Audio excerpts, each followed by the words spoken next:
and the Holy Spirit. Amen.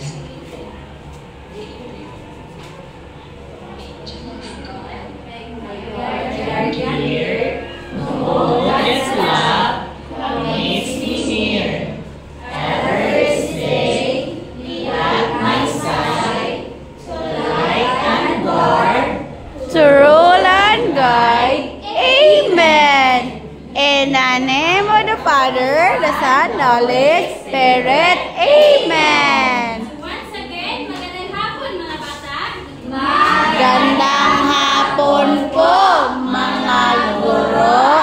Nakikita ko sa inyong mga mata na parang inaantok kayo. Opo. So ngayon tayo ay nag-ehersisyo. Sundin lang ako kung ano ang ginagawa ko. Tama mga bata?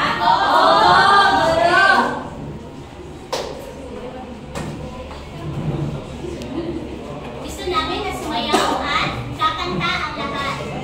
Maliwanag ba mga bata?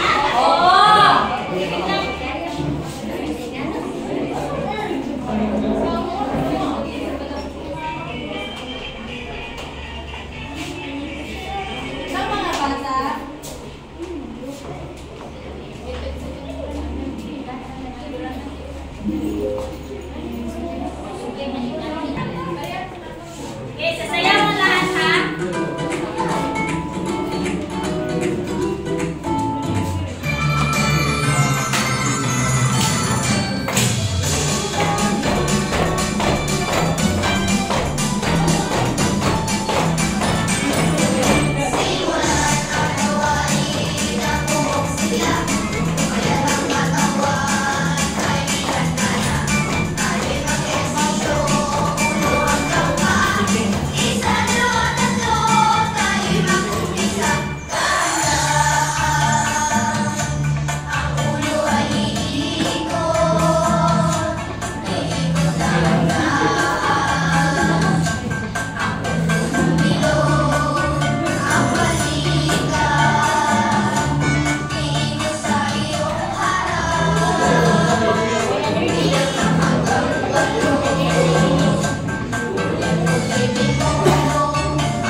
Gomez, Marina, Madrigal,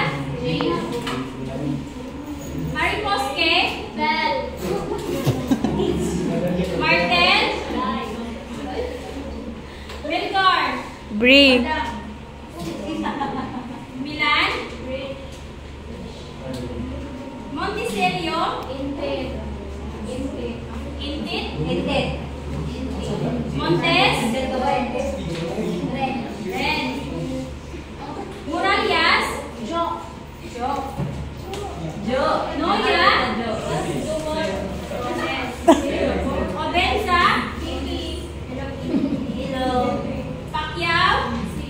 Maxine.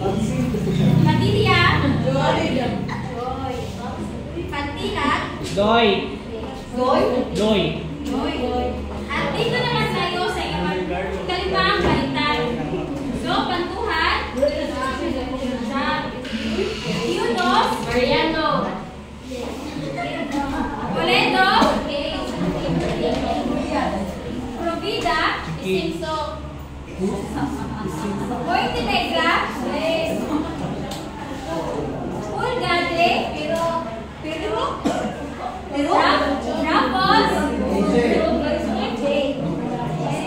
Ranes. Ripuelo. Ano? Bote. Sabas. Salvador. Silitas. Shapo. Sibla. Shepla. Sorila. Soromio. Sumado. Inday. Tawada.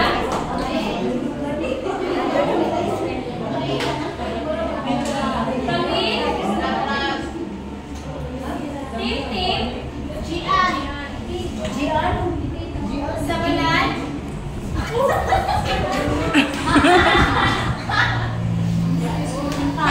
Isnir. So, bigyan natin ang ating mga sarili dahil kayo ay kumpleto. Bigyan natin ng limang palakpak. So, ngayon, nais kong ibahagi sa inyo ang aming mga patakaran. Una ay ang makinig. So, makinig kayo kapag ang inyong guro nasa silatan dito sa harapan o din kaya ang inyong mga kaklase. Maintindihan ba? Opo. Second, Itaas ang kamay. so itaas ang kamay kapag kayo ay may itatanong o din kaya kayo ay may sagot. Meron katanungan. At ang pakulit naman ay maging magalang. So maging magalang sa inyong guro, sa inyong mga klase, at higit sa lahat sa inyong kapwa. So naiintindihan ba ang tatlong patakaran dito? Oo! Okay, magaling. So, kilala niyo ba siya kung sino ito? Hindi! Ate Josa! Ate Puma! Taling! Sino ito? Dati ko po siya kaibigan. Okay, ito ay si Dora! Dora! So, saan niyo pa nakikita si Dora? Sa Dora Explorer! Oh, sa TV! Okay, magaling. Wow! Siguro ay nakakita na ano? Siguro ay nakakita na mapa! So?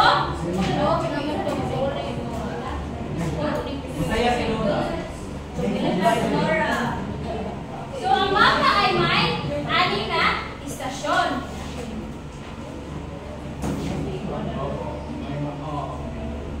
May istasyon 1,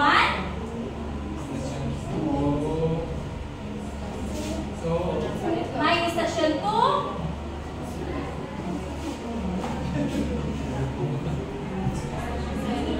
may istasyon 3, may istasyon 4, at may istasyon 5, at may istasyon 6. So ngayon, ating tutulungan si Dora na mahanap ang kayamanan. So bago yan, ang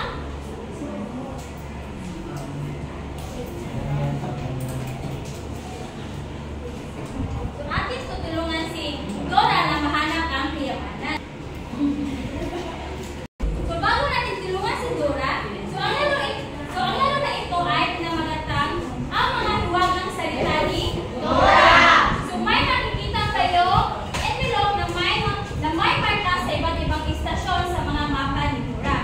So sa loob ng envelope, may iba't ibang kala na mga larawan na kumakatawan sa isang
Envelope. So gusto niyo ba malaman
Di formal.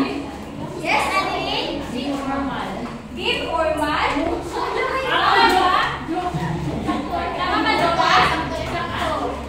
Tama. Deep formal. So, bigyan natin ng kalabang si Adeline. 1, 2, 3, 4. So, ngayon, ma'am, patuloy tayo sa ating pagkakas. Dito na talaga ito.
Panimula.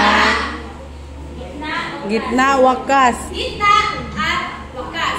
So, sino ba sa inyo dito ang nakaranas na magsulat ng sanaysay or essay? Dito.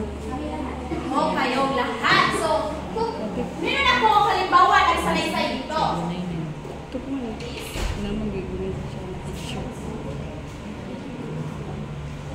So, kung tayo ay magsusulat ng sanaysay, ano ang panimula? Anyone? Ay, yes, again, analysis lang.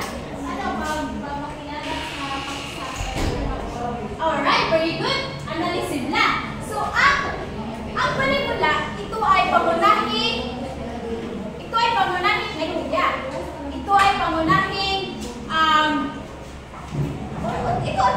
idea. At ito rin ay naglalaman ng dapat ito ay makikinggan niyo sa magbabasa at magbibigay ng teksto tungkol sa paksa. So, dito natin makita ang panimula. Ito. Sa gitna naman, ang gitna ay naglalaman ng mga ebidensya, argumentatibo, at dapat ito rin ay malinaw at organisado or organized upang masuportahan natin ang pangunahing idea. So, naintindihan mo ba mga bata? Alright, so that is wakas. So, ano nga ba ang wakas kung tayo ay magsusulat ng sa next slide? Yes, Shahani? Summary of simula ng katawan. Like, more beginners. Very good, Shahani. So, ang simula naman, ito ay panghuli ng sanaysay. Panghuli ng bahaging sanaysay. At ang wakas, ito ay naglalaman ng conclusion or magbubuod ng pangunahing idea. So, naiintindihan mo ba ang panimula, gitna at wakas class? Alright, so, again, ano ang matong bahagi ng sanaysay? Simula. Ito.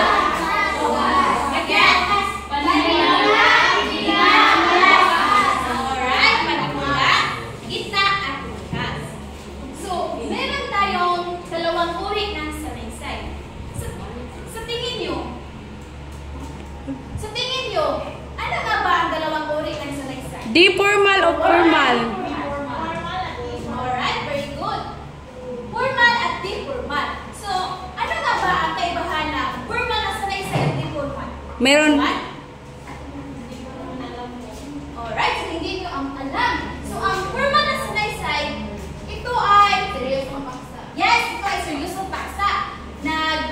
Nagbibigay sa atin ito ng informasyon, nagpapahiwatig ito ng kaisipan, at nagsasaing ito ng pananaliksik o naglalahat ito ng isyo or paksa. So, ang layunin ng formal na sanaysay, ito ay maghihikayat, magturo at magpaliwanag. So, next is the formal na sanaysay. So, ang formal na sanaysay naman, ang di formal na sanaysay naman, ito ay sariling karanasan o opinion ng may handa. So, ang layunin ng informal na sanaysay, ito ay nagpapatawa, nag-udyok, or nag-ganya. Yes, hindi seryoso. So, naiintindihan niyo ba ang formal na sanaysay at informal na sanaysay class? Opo! Alright. So, meron na kayong mga katanungan tungkol sa atin? Wala na po. Alright, so very good. So, kung wala na ako, meron na po yung mga katanungan na inihanda sa inyo. So, bakit mahalagang malaman natin kung kailan tayo gagamit ng formal at di formal? Anyone? Yes, analysis again. Para hindi malito ang mambabasa. Alright, very good. Para hindi malito ang mambabasa. Next. So, bakit mahalagang malaman natin? Bakit kaya mahalagang matutunan natin ang pagsulat ng sanaysay at ang pagbabahagi ng salita, sariling opinion o kaisipan? So, anyone?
kilala niyo na si Dora? Oo! Diba kilala niyo kung sino si Dora? Magaling! So ngayon ay maglalaro tayo ng isang laro na tinatawag na Dora. o pinamagatang Dora Hamon. Hi amigos at amigas! Si Dora, parang si Dora, tayo ay haharap ng mga hamon na dapat natin tuklasin at sagutin. Handa na ba kayo na maging explorers?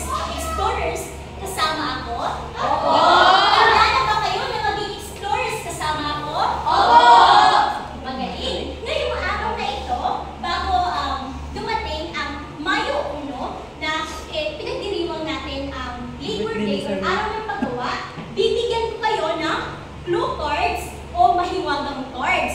Na ang bawat clue cards ay may mga hamon para sa ika-4 na baitang at ika-5 baitang. Excuse me, class.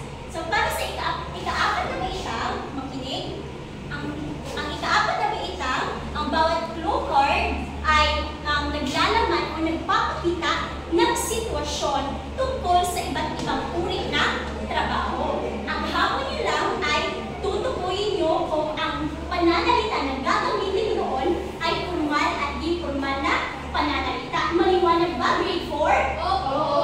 Maliwanag ba, grade 4? Oo!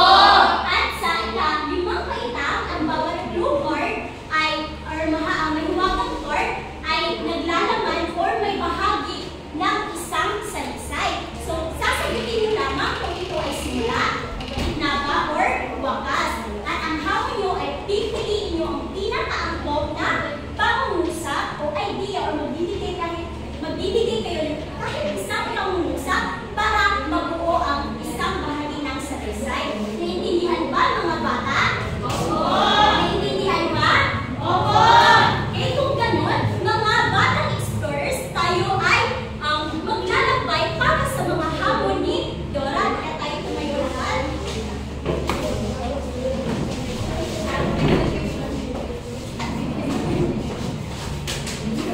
Alright.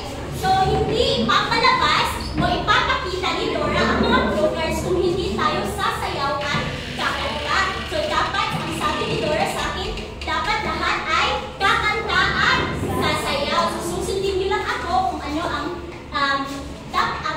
ang steps na sasayawin natin. At pagkatapos na huminto ang kanta ay sabay-sabay natin sasabihin na, Dora, Dora, anong clue? Hanapin natin ito, sagutin mo. Again?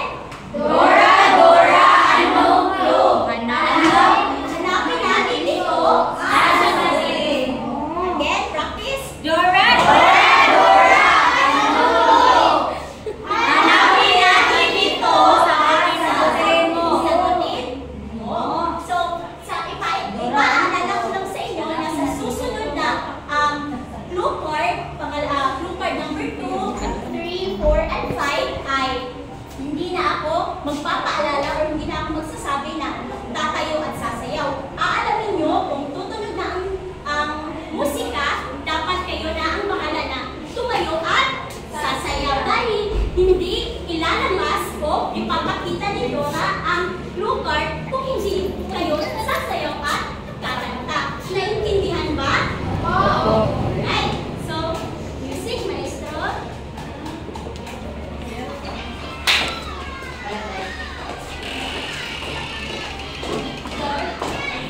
Hindi mo ako nakata?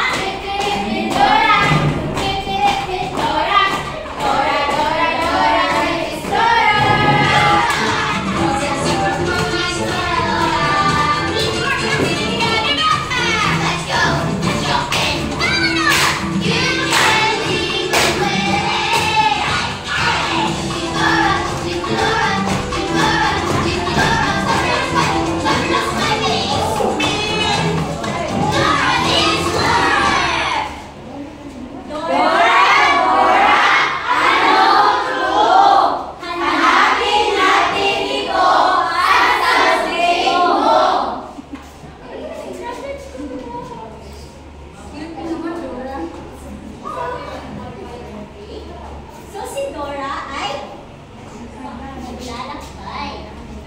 guys.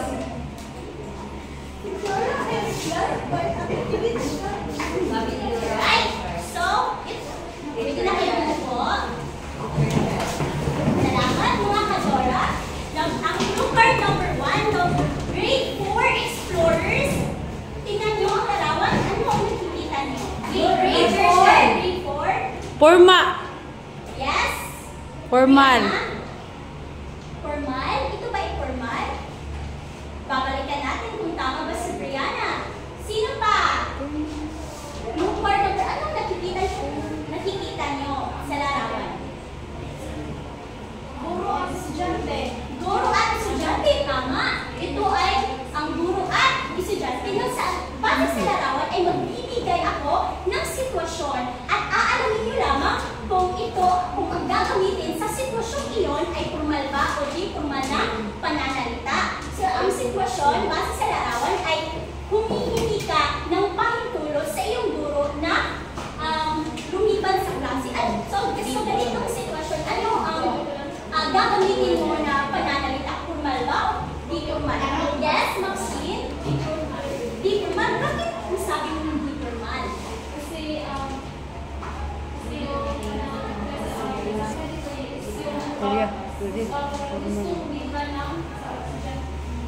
Di formal? Maaari. Babalikan natin si Maxine kung siya ba ay tama. Sino pa? Yes, Annalyn? sa akin ay formal. Formal? Bakit mo nasabing formal? Humingi siya ng pahintulot sa Okay. So, si Maxine ay hindi niya ang kanyang sagot, pero okay lang, pero meron naman susunod na katanungan. Si Annalyn, siya ay tama dahil formal. Kung kapag nakikipag-usap tayo sa guro, ay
Annalyn?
Umunlad ang ekonomiya, nagkakaroon tayo ng pagkain at tahanan.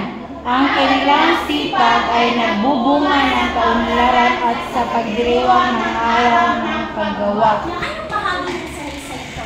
Simula, gitna o wakas? Gitna. Yes. Gitna. Gitna, tama. Dahil, sino mga magbigay ng rason? Bakit gitna ang tamang sagot? Bakit gitna? Yes, Annalyn. Nagbukan sa nagkakaroon tayo ng damit pagkain tahanan at kanilang Tama. sipag. Ito ay nagbibigay ebidensya o information or mga detalye na para sa isang paksa.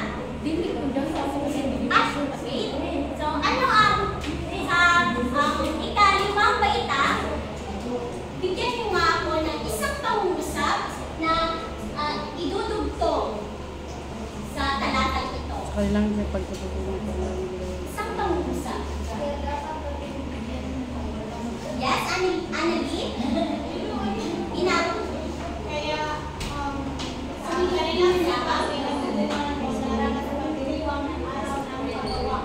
kaya, bigyan natin sila ng pagpapahalaga at pasalamatan natin sila. Good, Annalyn. So, bigyan natin ang mga sumagot kanina na very good clap. All together. Ayun. 3, 2, 1. 1, 2, 3. 1, 2, 3. Very good, very good, very good.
Meron ba kayong gamot? Customer. Formal na tanong. Formal na tanong. Meron ba kayong gamot? Tama. Yes, Annalyn. May warranty ba ito? Yes. Another hand. Lakin. Magkano po ang malakas niya? Yes, Kate. Christine Denny. Nag-sale ba kayo? Nag-sale ba kayo? Ano pa? May discount ba kayo? Ha? May discount ba ito? May discount ba kayo? Ano pa? Ano sa nagipalit? Ang lahat. Sila, Pierre. Good morning, sir. May ano pa kayo dito? Nagtatanong ba kayo kung magkano ang product? Yes, Annalyn again. Pwede ko bang magtanong if may ibang version ba ang item na ito?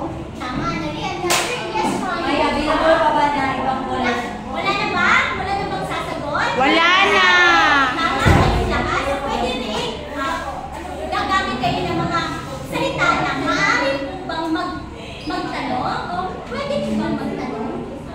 Ganyan. So, bigyan na. Natapos na natin ang hamon ni Dora. Palakpakan natin ang ating mga sarili. Ngayon, alamin ko kung may natutunan ba kayo sa aralin natin ngayon sa tinalakay ni Binibining Jasa at Binibining Marianen. So, sino ang makakapagsabi sa akin kung ano ang pinagkaiba ng formal at di-formal na sanaysay? Yes, Naveen? Ang formal ay ito ay serious na lang sa hindi formal ay hindi serious. Tama. Ano ba? Yes?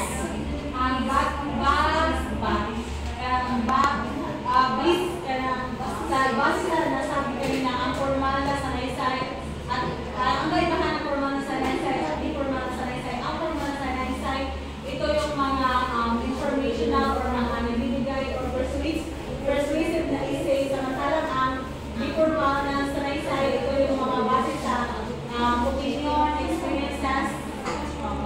Napakahusay Naveen at Shani. So, ang formal at di formal na sanaysay, ang formal na tinutukoy natin na ito sa madaling salita, ito ay mura siya, ganagwan siya o pagsusuri ng mga paksa at formal na pananalita ang dapat mong gamitin. Samantalang ang di formal na sanaysay, ito ay gumagamit ng mga casual o mas nagkwentuhan kayo kagaya na lang ng kaibigan mo at kakilala mo. Pangalawang tanong.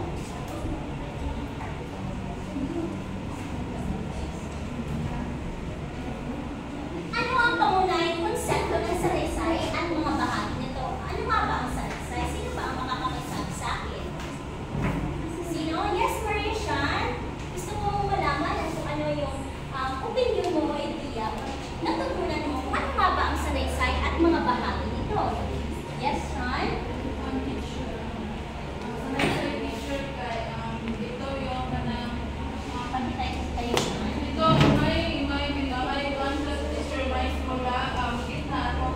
Ito ang mga bahagi na sanaysay. So, ano nga ba ang Go. sanaysay? Sino ang Gi. makakapagsabi na yung Go. ano ang pinakamahalagang bagay na natutunan mo ngayon at paano mo ito gagamitin sa totoong buhay? Ang pinakamalagang bagay na natutunan mo ngayon na pwede mong gamitin sa totoong buhay ay kung kailan ka gamitin ang formal at informal na sanaysay yung pananalaman. Tama, Annalyn. So, I hope na meron kayo natutunan sa araw na ito. Ako nga po pala, si Binibining Shadow Lord. At ako nga pala si Binibining Jessa. Ako nga pala si Binibining Deb. Bago pa namin Tapusin. tapusin ang aralin nito, babalikan natin ang ating mga layunin. Una, naipaliwanag ng maayos ang bagsang tinalakay. Naipaliwanag ba? Oo! Nakapagpapakita ng kawastuhan sa pagbili o paglunas ng sagot sa mga hamon ng laro. At napapahalagan ang bagsang tinalakay sa pamamagitan ng